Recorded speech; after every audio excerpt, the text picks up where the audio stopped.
Alright people, welcome back to Conquer and Commander. Today we're looking at a game featuring my Adamaro First to Desire deck. Remember to go to puremtgo.com and look up Conquer and Commander, and you'll find my article series where you can see the complete deck list, and hopefully I'll get a copy of the deck list up, a link to the deck list up in the description of the video soon. This is another bugged game which has my play space up here. It's the Sacred Foundry art. Well, I should put Adamaro up here. Let's take a look at the opponents. First is Animar, who ramps with a lot of creatures and is very powerful. Zedruu. This Zedruu can be a whole lot of things, a lot of donate stuff. This Zedruu deck is a combination of chaos and control, because it does pack a lot of board wipes, but it packs a bunch of chaos cards as well, and it does have a little bit of a donate theme. Finally, we have Teysa, Envoy of Ghosts. I've only run up against her like once or twice before this, and she's usually just wars off control type stuff. And when I see Teysa, like, even if Animar is more powerful, I just want to hit her hard early before she's able to cast the commander, and then we have to worry about the no mercy effect happening to all our creatures. Anyways, my first hand only has one land. That's an automatic send back. And then my next hand has 4 lands. I'm much better with that. Zedruu starts off with Homeward Path. I draw Loxodon on Warhammer. At this point, people are just playing lands. Another mountain for me. Zedruu misses a land drop. Probably a misclick. Snapcaster Frogling. Now, Snapcaster Frogling is actually a good card. The problem with playing this online is that the graft thing triggers for every single creature that comes into play, and so it's just really annoying to play with graft cards and graft creatures. Other than that, great card. I'm going to go ahead and put Adamaro out there on turn 3. He is a 7/7. Zedruu plays Arcane Laboratory. And this is an interesting card to kind of like slow things down.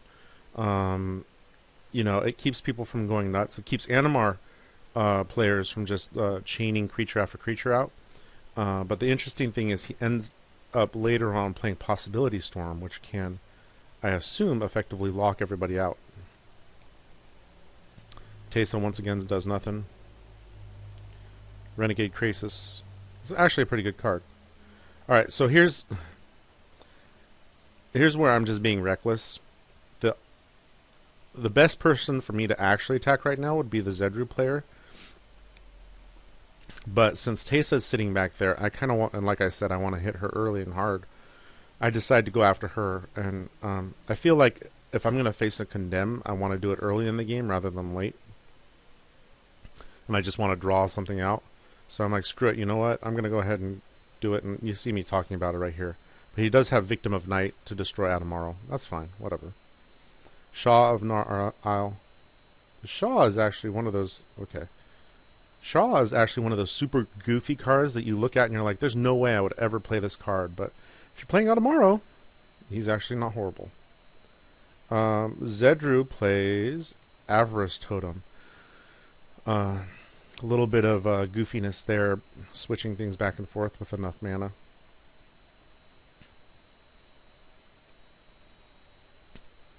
Teysa plays Magus of the Disc. Now, it's kind of ballsy to play the Magus the turn after somebody plays Avarice Totem, and I'm guessing he's assuming that Zedruu doesn't have another land coming up, because all Zedruu has to do is play one more land, and then he can steal it, the Magus. So let's see what happens here. Skyshot Claim from Animar to ramp a little more. And he goes after Teysa. And that's, you know, what's going to end up happening is people are just going to go after Teysa to make her blow up the Magus. Animar is also playing Novagen, Heart of Progress here. And he actually makes really good use out of this card. This is a card that I never really see people play. But this player uses it a lot. Anyways, I pay the upkeep on the Shaw. Everybody draws cards. Woo, draw cards. I managed to get another land out there. And I do nothing, because I don't want to cast Adamaro and then have it get wiped out by Magus of the Disc. Now, what happened with Zedruu was he had a Terramorphic Expanse variant, which meant that his land came into play tapped, and he can't use the Avarice Totem right now. So now Teysa can blow up the world whenever she wants. First, she plays Reassembling Skeleton, though.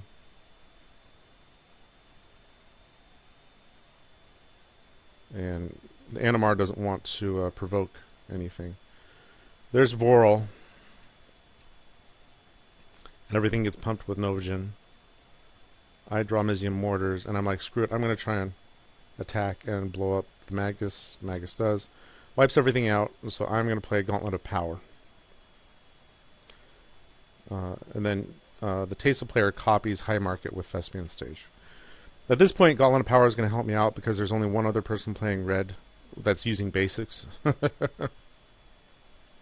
I just want to be able to cast a bunch of stuff next turn.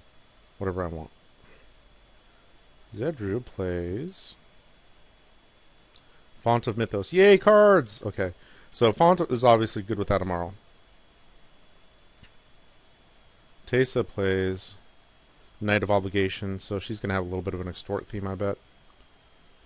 Animar comes out. And then Simic Manipulator.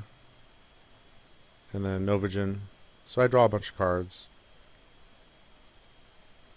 I play Lightning Greaves and then Adamaro.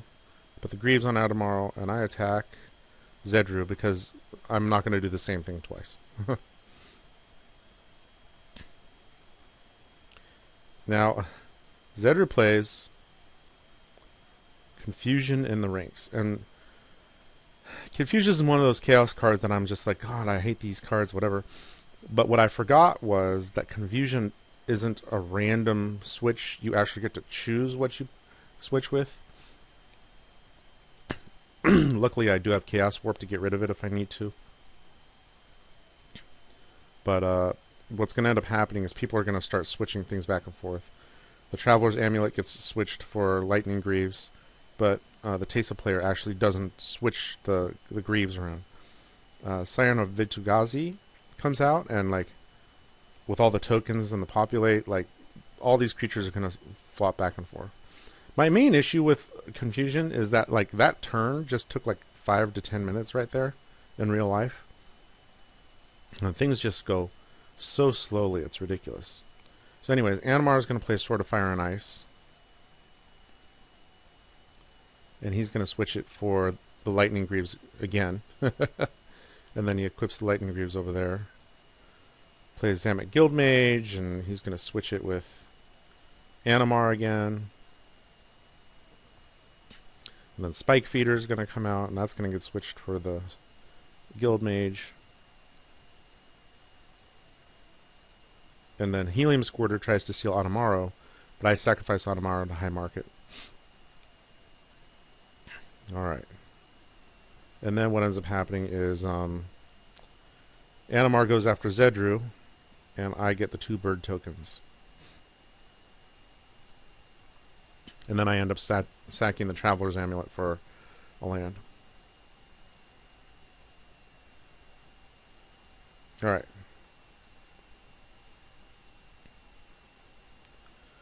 So on my turn, I play Blasphemous Act in order to wipe the board. I'm like, fine, I don't want to deal with all these creatures, so I Blasphemous Act, and then my next play is to play Chaos Warp. Oh no, Horn of Greed first. And I steal my Lightning Greaves back. And then I Chaos Warp the Confusion in the Ranks. And he ends up revealing Perilous Research. And then I have enough mana left over to cast Godo. And I search up Diviner's Wand. Because I know that there's going to be a ton of a draw coming up soon. And so I end up attacking Animar twice with Godo. Knocking him down to 28. So Zedruu's at 24. Animar's at 28. Teysa's at 34, and I'm at 36.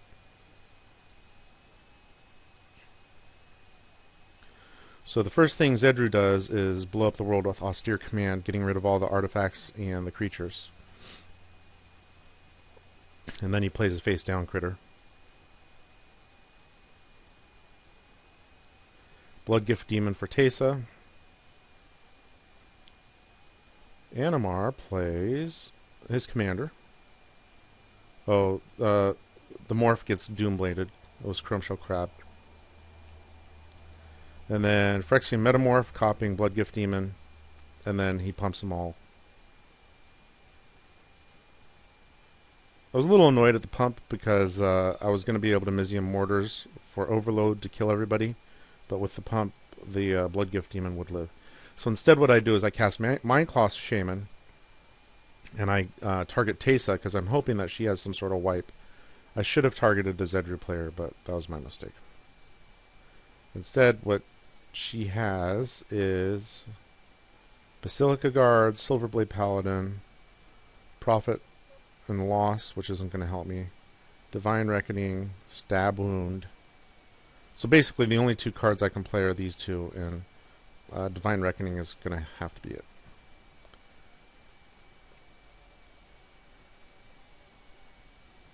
So Animar keeps his commander. Then I play Star Compass to ramp a little bit. Zedruu fixes my problem by playing Supreme Verdict and getting rid of the board.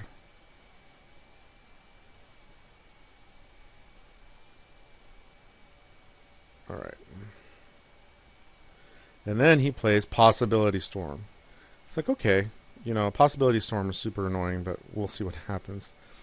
So the Teysa player tries to play High Priest of Penance or something like that. He ends up getting Keening Apparition.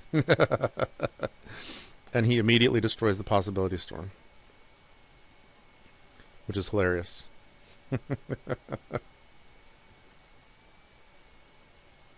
And then Ogre Slumlord comes out. So Animar, once again, Deadward Treefolk, targeting the Phyrexian Metamorph in his graveyard. Then he plays Phantasmal Image, copying the Deadward Treefolk, getting the Zamek Guildmage out of his graveyard. Then he pumps both of them with Novigen. So I play Howling Mine, and I play Adamaro.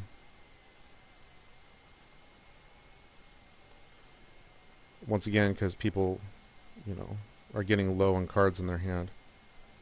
And I want people to have big hands. So Zedruu first tries to journey to nowhere Adamaro. And I'm like, you know what? I'd rather just be able to cast Adamaro. So I exile Adamaro into the command zone. Alright. So this is where things get fun. Zedruu follows that up with Warp World. Okay. I'm not even going to try and explain everything that happens, because what ends up happening is, in his first Warp World, the Zedruu player gets out Hive Mind. And there's 2 Diluvian Primordials out here. So somebody... Oh, and he's also got Illusions of Grandeur. And all this stuff happens while it's on the stack. The shorts... I don't mind Warp World, because my deck is pretty much permanent based anyways. But the long and short story is that somebody uses Diluvian Primordial to copy the Warp World out of the graveyard. And the Illusions of Grandeur kind of pops in and out while everything's still on the stack. And it eventually kills the Zedruu player. So what I'm just going to do is press play and watch the madness unfold. And, yeah. It's... You'll see all the triggers on the stack here.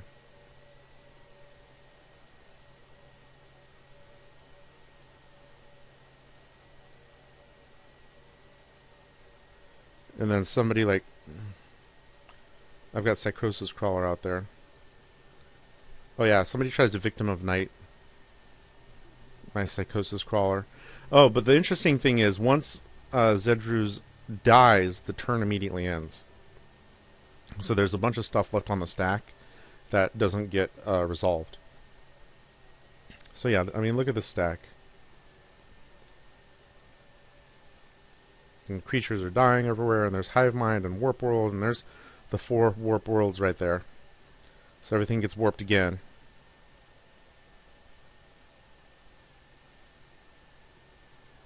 And somebody has Llanowar Reborn out there. I'm assuming it's the Animar player.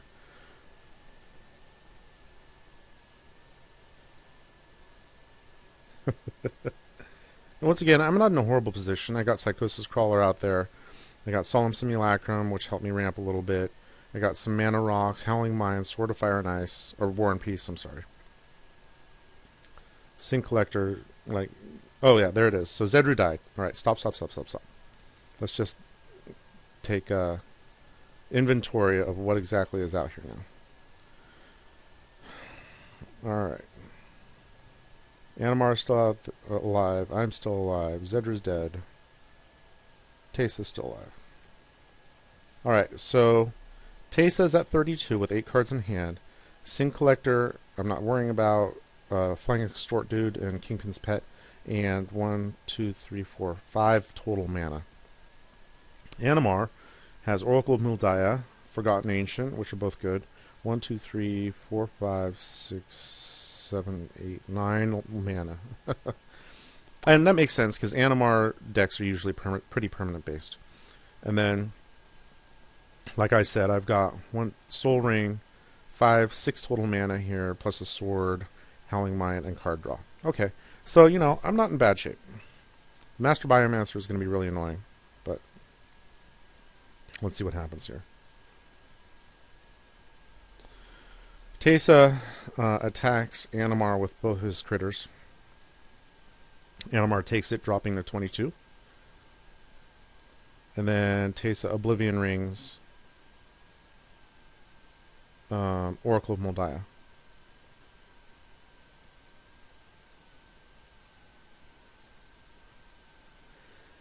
Let's see what Animar does here. Plays Exotic Orchard. And then Master Biomancer, which gets grafted. And then Phyrexian Metamorph, copying Soul Ring. I would have expected that he would do the Biomancer, but that's not my issue. So what I do is I ping the Animar player with Staff of Nin, because really what I want is the Animar player gone. I'm more worried about Animar than I am about Teysa right now. And then I sacrifice my Solemn Simulacrum to High Market to draw a card, make Psychosis Crawler bigger, and ping everybody. There's Anvil of Bogarden. I draw another card or two.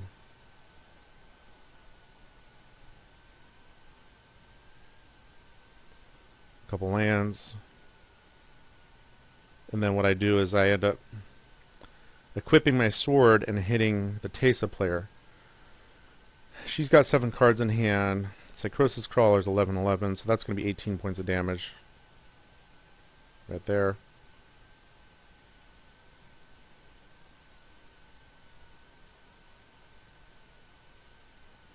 And then I'm going to play... I thought about playing Venser's Journal right here, but I realized I'm at 45. But instead I play Memory Jar. And the plan is to use that next turn, hopefully. And then Teysa has Austere Command again. Or, well, it's her first Austere Command. All artifacts and all big creatures. So that's going to deal with Psychosis Crawler and pretty much my entire board. So what I'm going to do in response is pop the Memory Jar, knock everybody down even farther.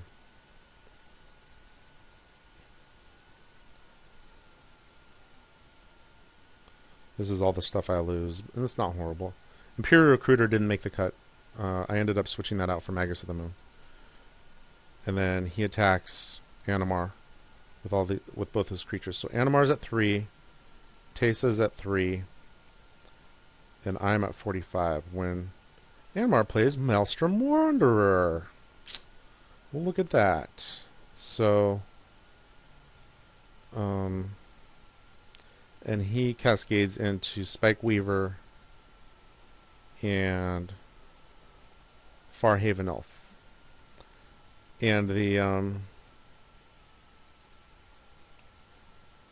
Teysa player concedes. So I'm not sure why this Oracle is being shown right here. Oh, because of the it was Oblivion ringed, and now it's exiled. My bad. So he's going to go all out against me. I've got 45 life, and I've got 4 lands. And I don't really have any help on the horizon right here.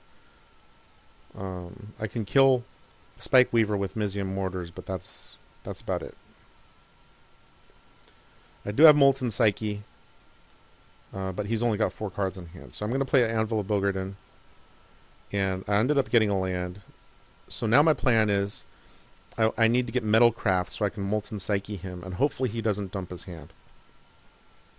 What I'm really needing, because I've got 5 mana here, my lowest casting cost artifact is Sphere of Resistance.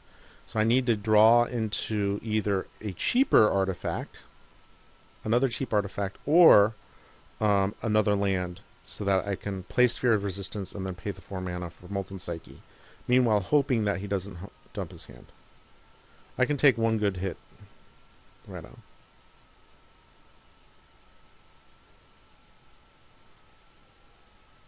And he ends up helping out by playing Prime Speaker and drawing a bunch of cards. And then attacking me for a whole lot. So I'm down to 15. There's my land. I discard the Venser's Journal. I play the Sphere of Resistance. And I end up playing the Molten Psyche for 4 mana. And that's enough to win. So, lots of goofiness in that game. And I managed to hold out and pull off the win. If you like Chaos decks, actually for a Chaos deck, the Zedruu deck wasn't horrible. You know, my issue with Chaos decks is that they take forever to resolve the turns, and things just go on forever. So, anyway, hope you guys enjoyed that game.